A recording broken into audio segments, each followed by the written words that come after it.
Admiral Rebecca Harrison had seen a lot of terrible things in her 30 years of military service, but nothing had prepared her for what she was watching on the communication screen. Her rough, calloused hands shook slightly as she gripped the metal console. The alien message was playing for the third time, and each time it got worse. The Zephyrians were a peaceful, water-dwelling species from the distant Kepler 442 star system. For 3,000 years, they had never once asked anyone for help. They were the kind of aliens that made other species feel ashamed of their own violent histories. These creatures spent their days creating beautiful art with their minds and helping solve conflicts between warring planets. They were like the wise grandparents of the entire galaxy. But now they were screaming. Lieutenant Tommy Brooks, the young human officer assigned to monitor alien communications, looked pale as he adjusted the signal. "Admiral, this isn't like any distress call we've ever received from anyone," he said, his voice cracking. "When I first heard it, I thought our equipment was broken. It sounds like pure fear being broadcast across space."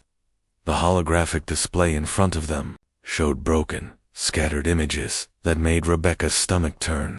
The crystal cities of Zephyr Prime, which had stood for centuries like underwater palaces, were now burning with strange dark fire.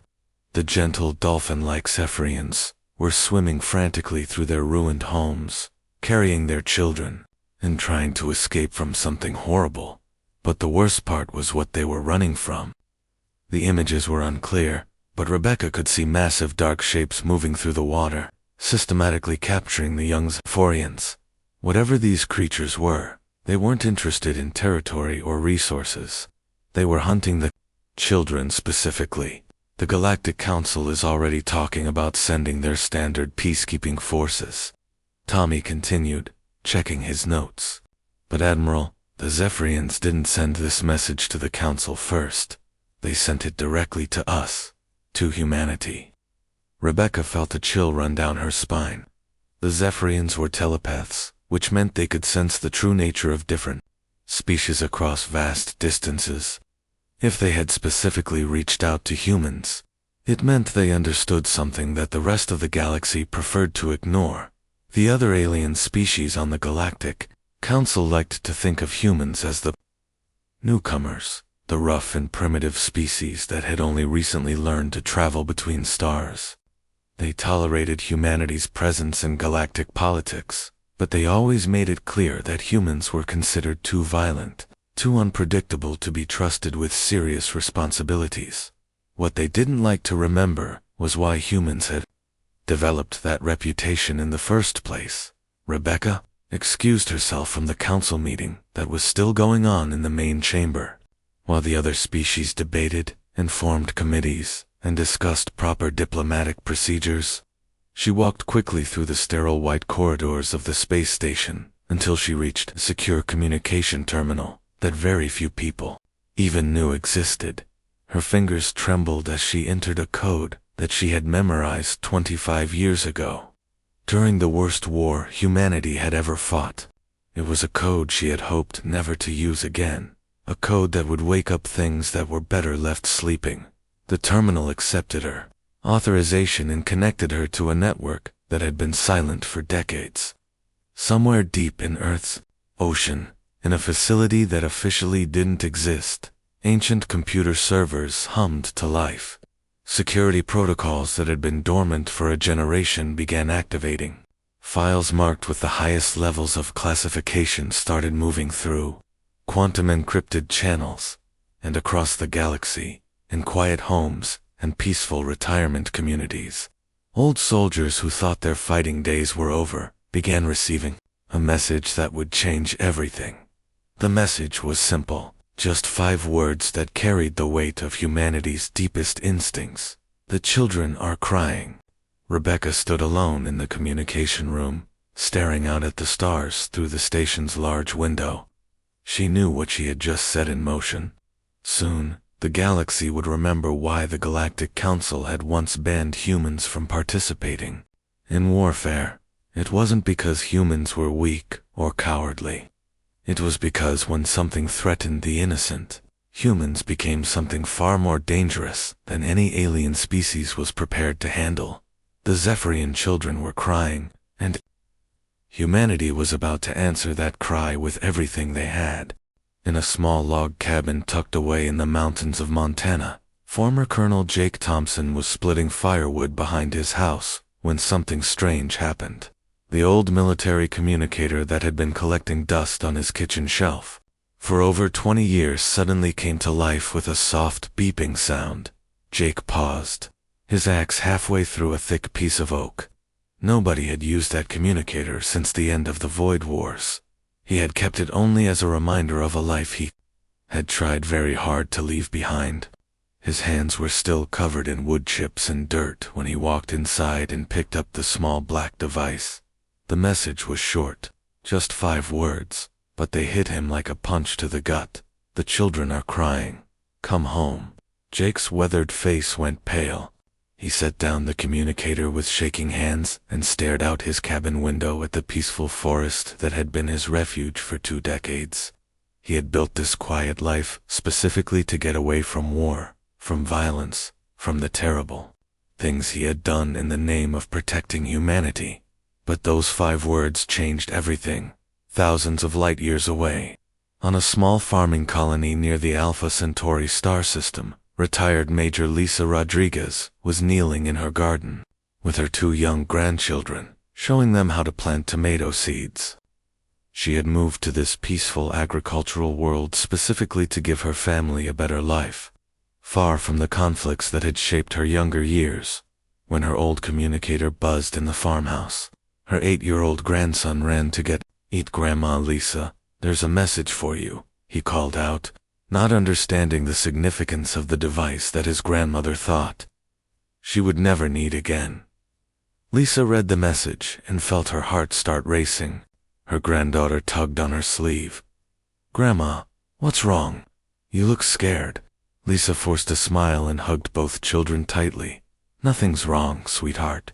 Grandma just needs to take a trip on a research station orbiting Jupiter." Dr.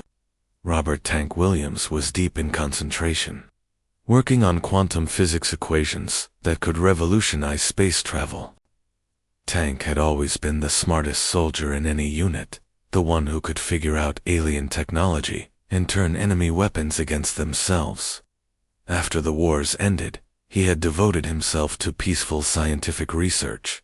The sudden activation of his old military communicator made him drop his stylus. Tank stared at the message for a long time, his brilliant mind already calculating what it meant. He had hoped his fighting days were over, but deep down, he had always known this moment might come. These weren't just any old soldiers. Jake, Lisa, Tank, and hundreds of others like them were survivors of humanity's most brutal conflicts. They had fought in the Void Wars, where artificial intelligence had turned entire star systems into killing fields. They had survived the Titan campaigns, where the fighting was so vicious that some planets were left completely uninhabitable. These wars had been so terrible, so savage, that the Galactic Council had made humanity promise never to wage warfare again. The other alien species were genuinely afraid of what humans might become if they were allowed to fight without restrictions. But the Council had never understood the real reason humans fought so fiercely. It wasn't because they loved violence or enjoyed destruction. It was because when something threatened innocent people, especially children, humans would do absolutely anything to protect them. Deep beneath the Pacific Ocean on Earth, in a secret facility that most people didn't even know existed, General Patricia Stone walked through corridors she had hoped never to see again. At 73 years old, she should have been enjoying retirement, maybe playing with great-grandchildren. Instead, she was back in the vault, the most classified military installation humanity had ever built. "How many of our old warriors have responded to the call?"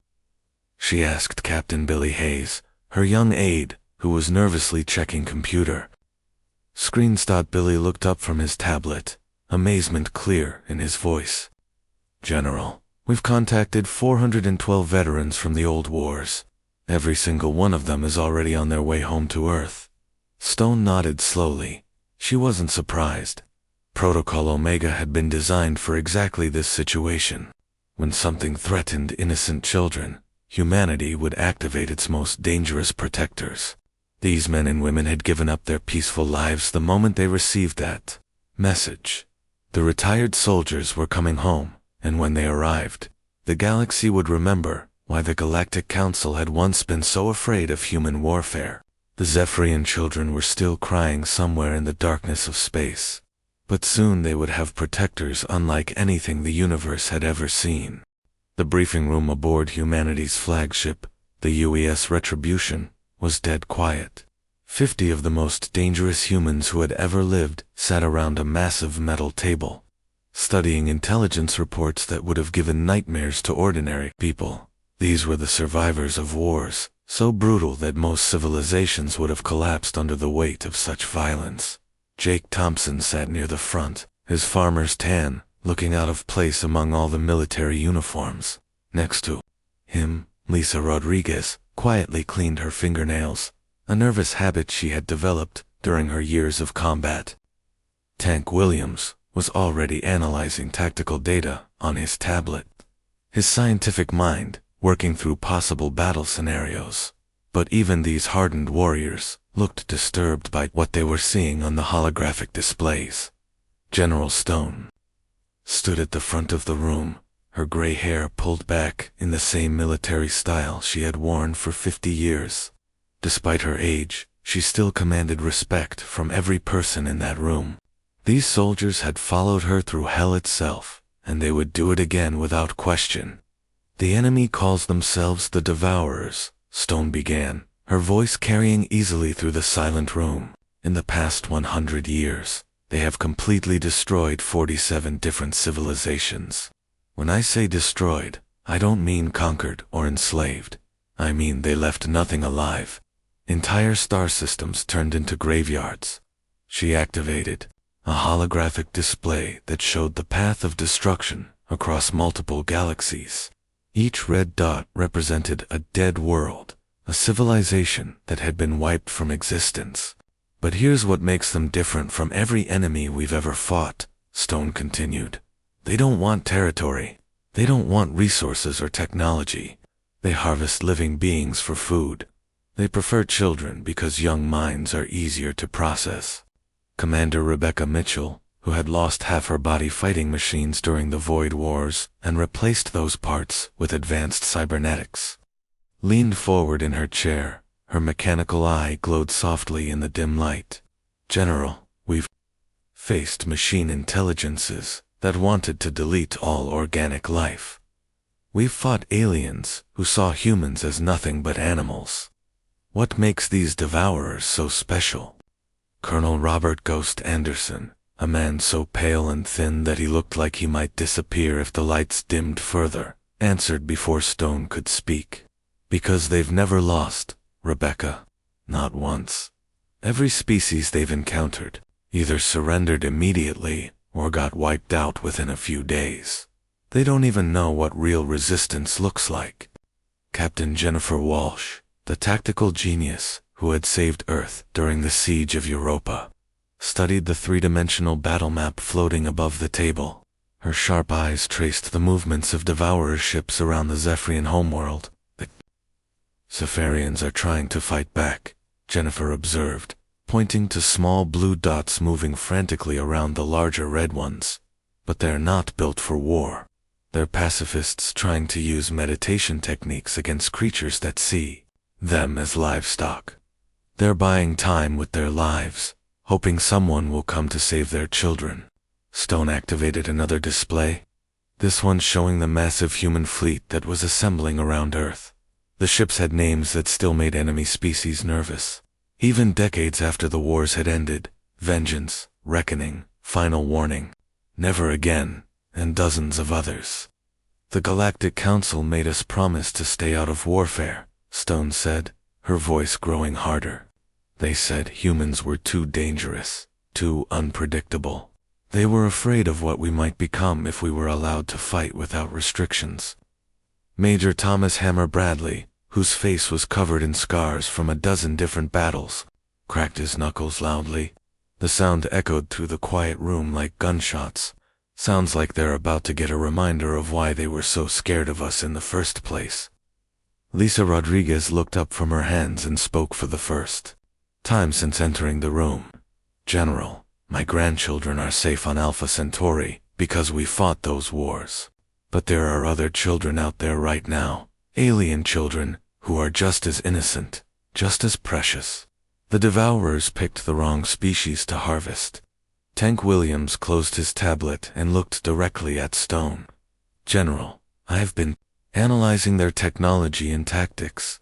These creatures have never faced an enemy that actually fought back with intelligence and determination. They're used to easy victories against species that give up quickly. Stone nodded approvingly. Exactly. The Devourers have spent a century believing they're the ultimate predators in the galaxy. They think harvesting children is just another day's work. Jake Thompson stood up slowly, his chair scraping against the metal floor. When do we show them how wrong they are? General Stone's expression hardened into something that would have terrified the Galactic Council. We're already on our way. Colonel, those children have been crying for too long. The assembled warriors began checking their weapons and reviewing tactical plans. The Devourers were about to learn that some species don't just lie down and die. Some species fight back, with everything they have, especially when children are in danger. The massive Devourer ships floated around Zephyr Prime like giant metal spiders, their long mechanical arms reaching down to the planet's surface. Bright green beams of energy were pulling thousands of Zephyrians up from their underwater cities, sorting them like cattle. The youngest ones were being separated from their families and loaded into special containment units. The Devourer collective mind, a shared consciousness that connected millions of individual creatures, noticed the approaching human fleet with only mild interest. In their experience, most species either tried to negotiate or simply ran away when they saw the size of a Devourer harvesting operation. A few brave species had attempted to fight back over the years, but they had all been crushed within hours. The humans, however, were doing something completely different.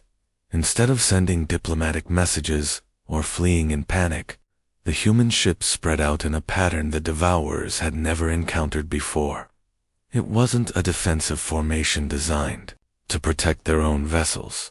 It wasn't an attack formation meant to charge straight at the enemy. It was something far more dangerous, a hunting formation designed to surround and eliminate prey that had nowhere to run. Admiral Rebecca Harrison stood on the bridge of the Retribution, watching the tactical display as her ships moved into position. Her weathered face showed no emotion, but her eyes burned with a cold fury that would have frightened anyone who knew her well. All units, this is Admiral Harrison, she announced across all communication channels, her voice perfectly calm and controlled. Remember why we're here. They made the children cry. Show them what that means. The first wave of human fighter ships swept through the Devourer formation like arrows shot from a bow. Captain Jennifer Walsh's tactical squadron moved with precision that seemed almost supernatural. Their small, fast ships weaving between the massive alien vessels and targeting their harvesting equipment. Within minutes, the green beams pulling Zephyrians from their planet flickered and died. Commander Rebecca Mitchell led the boarding parties that attacked the Devourer ships directly. Half of her body had been replaced with advanced parts during the Void Wars, making her stronger and faster than any normal human. She and her assault teams cut through the alien ship hulls like they were made of paper, moving through the dark corridors. Like deadly shadows, the Devourers had never faced enemies who could fight in the cramped spaces inside their own ships. Most species were too large or too slow to be effective in close combat, but humans were perfectly sized for ship-to-ship fighting. And these particular humans had decades of experience in the most brutal warfare imaginable, down on the planet's surface. Colonel Jake Thompson was leading rescue operations in the flooded cities of Zephyr Prime. His teams moved through the crystal structures, pulling terrified Zephyrian families from hiding places and guiding them to safety. Every child they saved, every family they reunited, seemed to fuel the humans' protective fury even more. "Got another group of youngsters here," Jake reported over his radio, cradling a small Zephyrian child who couldn't have been more than a few years old. The little creature's large, dark eyes were filled with terror, but it seemed to sense that these strange, dry land beings were there to help. Major Thomas Hammer Bradley's demolition teams were working methodically through every Devourer installation they could find. These weren't random explosions meant to cause chaos. This was systematic destruction, designed to ensure that nothing remained functional. Hammer had learned during the Titan Wars that when you're fighting an enemy that threatens children, you don't just defeat them, you erase them completely. Tank Williams was using his scientific knowledge to turn the Devourer's own technology against them. He had figured out how to reverse their harvesting beams, sending destructive energy pulses back through their equipment and frying their control systems from the inside. "Their whole network is connected," Tank explained over the tactical channel, while his fingers flew across his control panel. "If I can overload one system, it'll cascade through their entire collective consciousness. They'll be blind and deaf for several minutes." The Devourer hive mind was experiencing something it had never felt before: confusion. These humans weren't just fighting back, they were winning. Species that had seemed impossibly advanced were being dismantled piece by creatures the Devourers had initially dismissed as primitive. Colonel Robert Ghost Anderson's stealth teams had infiltrated the main Devourer command ship.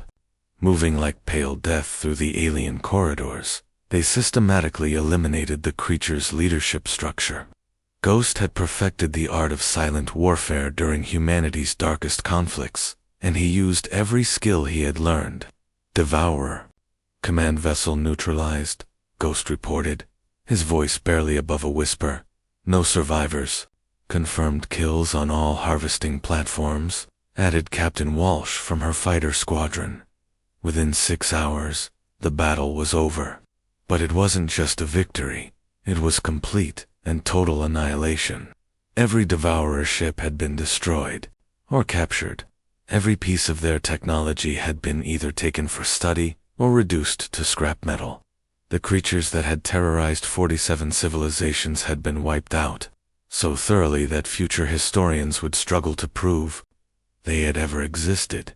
The Zephyrian children were safe, and humanity had sent a message that would echo across the galaxy for generations. The crystal cities of Zephyr Prime sparkled beneath the alien sun as the surviving Zephyrians slowly emerged from their hiding places. These gentle, dolphin-like creatures floated through their underwater homes, their large eyes still wide with shock at what they had witnessed.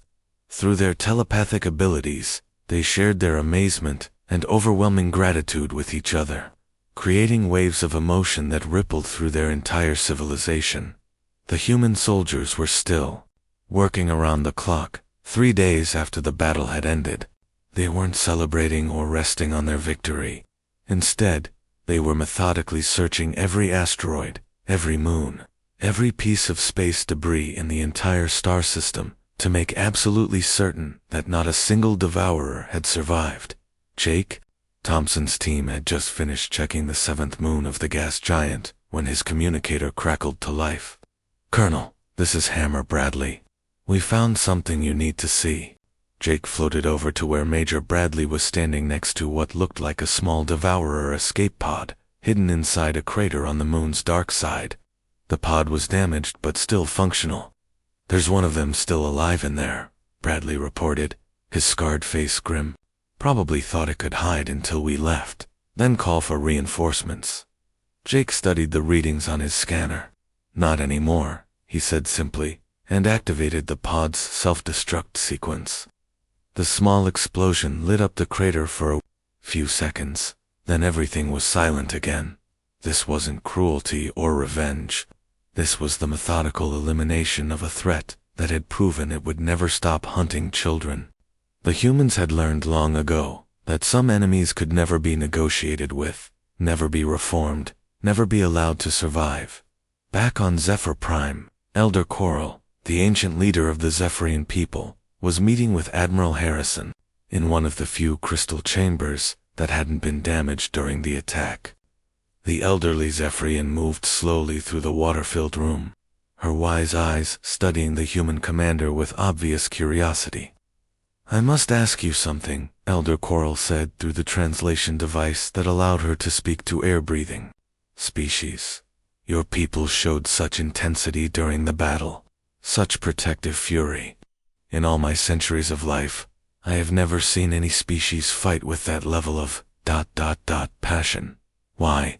Admiral Harrison stood at the chamber's transparent wall, looking out at the debris field that had once been a massive devourer fleet.